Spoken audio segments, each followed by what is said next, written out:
For 5 minutes, and Ms. Cook, we are sorry for your loss. And thank you for being here today. Thank each of you for being here. We are doing something about crime in Tennessee, and Senator Taylor, I do want to come to you. We had phase 1 in Memphis this summer with the FBI and Operation Viper that was very successful, 500 plus arrests, over 100 federal indictments, and you have mentioned the Soros-funded DA that has been a stumbling block, as well as the juvenile court system that has been a stumbling block to addressing the crime situation. Now, phase 2 is in place, and this is the combination of the federal agencies, a dozen agencies, plus state resources with Tennessee Highway Patrol, Tennessee Bureau of Investigation, and the National Guard. I want you to talk for a moment about the impact that federal resourcing has had and how it helps Memphis. They are 500 police officers short. So let's talk about the impact that is there, and also I want to touch on cashless bail and bail laws with you. Thank you.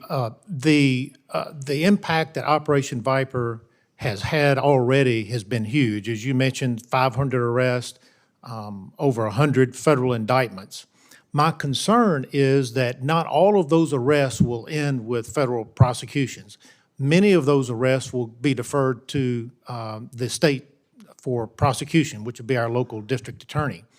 And my concern is, as I said in my opening statement, he is the weak link in all of this, because the cases that get referred to state court, as soon as the federal agencies leave and the National Guard leaves and the THP officers leave, he will drag around and dismiss the cases, just like he has done in other cases.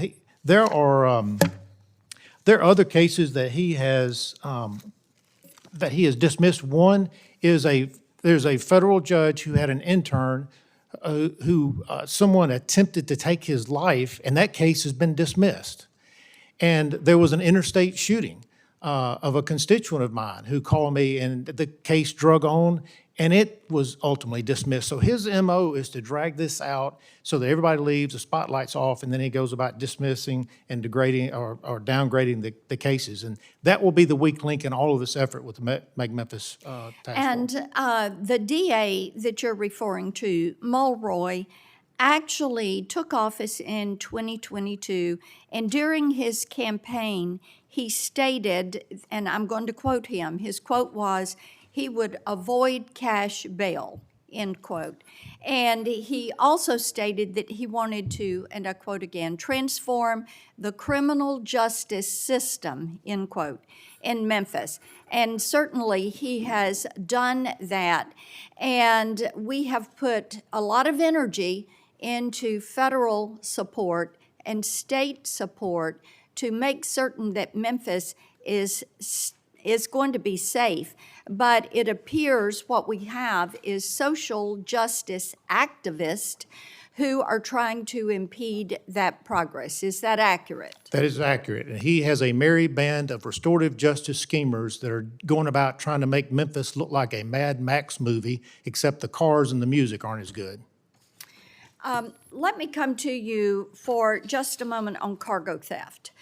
Senator Klobuchar and I are working on legislation, and it is the Cargo Security Innovation Act. Now, we know Memphis is America's distribution center. With the Port of Memphis, all 5 Class A railroads, FedEx, and I-40 that goes from the East Coast to the West Coast. And this status as a logistics hub has drawn these cartels and gangs and organized crime rings to Memphis, and they're attacking our supply chains.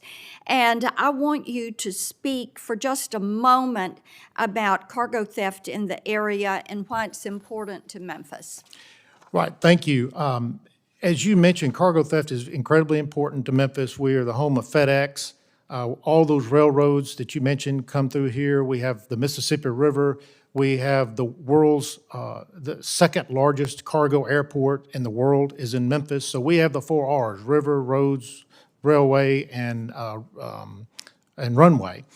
And you reported or the Memphis police reported that cargo thefts are down in Memphis, and you pushed back on that.